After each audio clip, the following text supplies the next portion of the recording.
Hi everyone, welcome back to my channel. So when we gave birth to our son Mutayoninoluwa Desire Mofola Oluwawe Oluwagbemiga, I had issues with breastfeeding that I never thought I would have. Breastfeeding is actually a thing. It's not magic, and that is why I'm going to be talking about this in this video.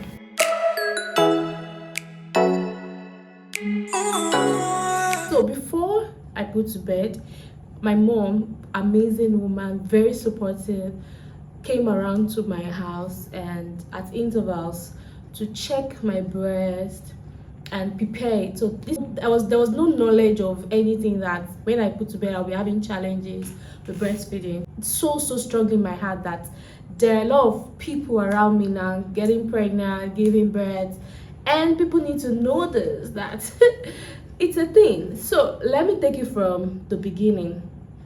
So when we got married at hospital and they did a full test on me, and we found out that, and the thing is that if you're producing prolactin is an hormone that produces breast milk in women. So if you're producing prolactin, it's the body is telling your body that you can't get pregnant, like you're breastfeeding. That's what it means. Do you understand? And I was actually not pregnant. So I was placed on a drug, and the drug I was supposed to take it for I think 3-4 months.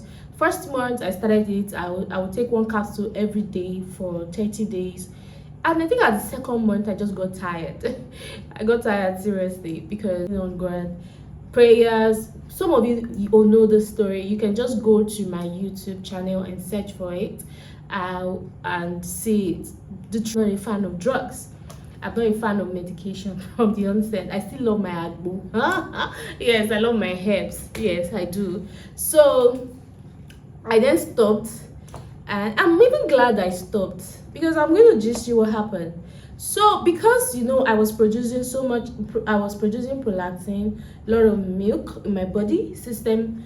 The body was telling my body that I cannot get pregnant. That was happening, and I was given a drug to stop that, to reduce that, so that I can then get pregnant. Now that God did it, I got pregnant, I gave birth. I felt, yeah, I was producing so much milk even before I even was pregnant. Put to bed, and voila.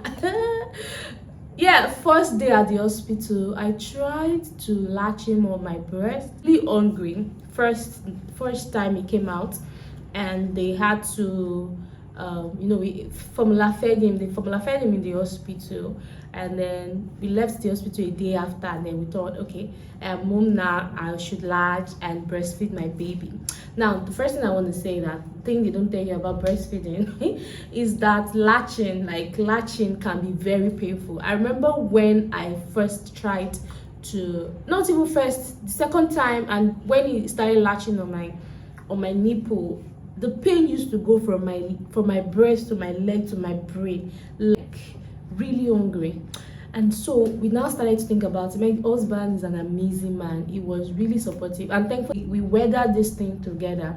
My mom was here, my sisters were here, family, loved ones. Like, I had the support, and I want to say thank you to every one of them, because if I had not had the support, I think I would have probably gone into postpartum depression.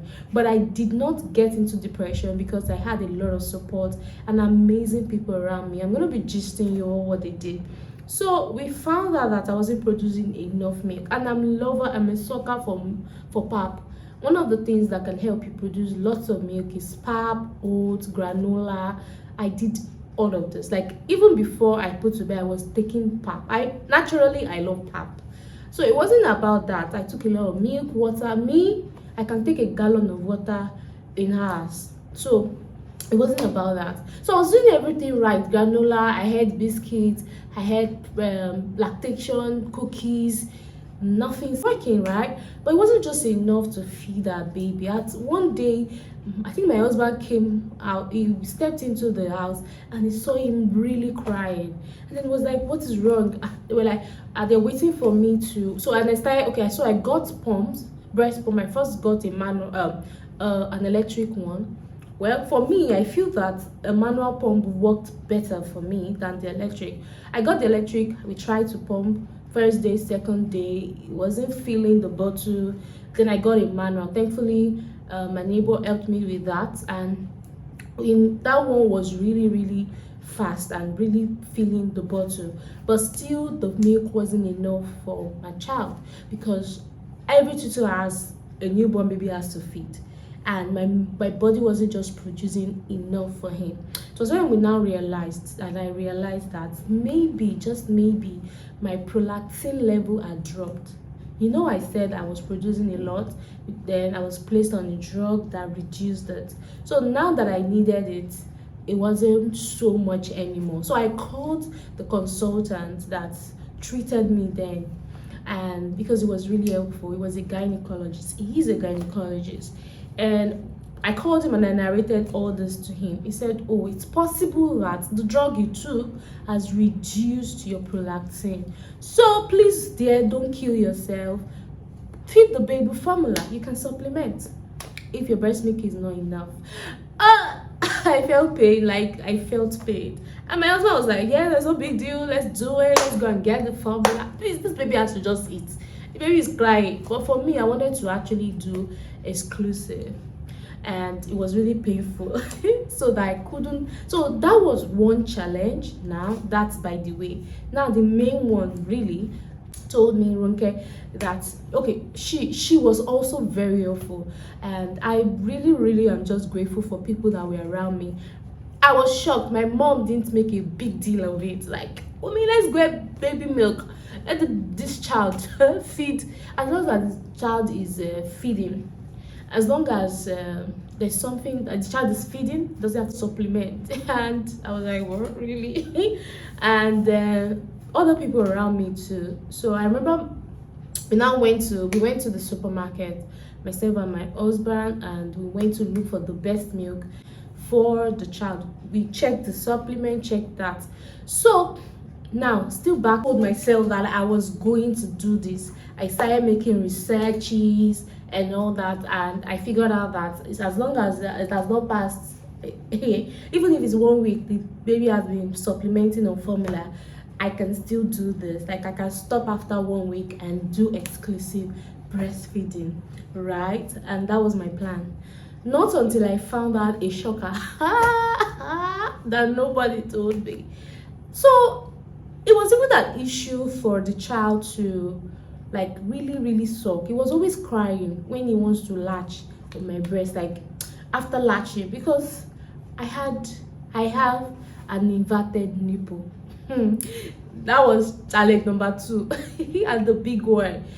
Yeah, so I didn't know that there are types of breasts. Yeah, there are actually types of breasts.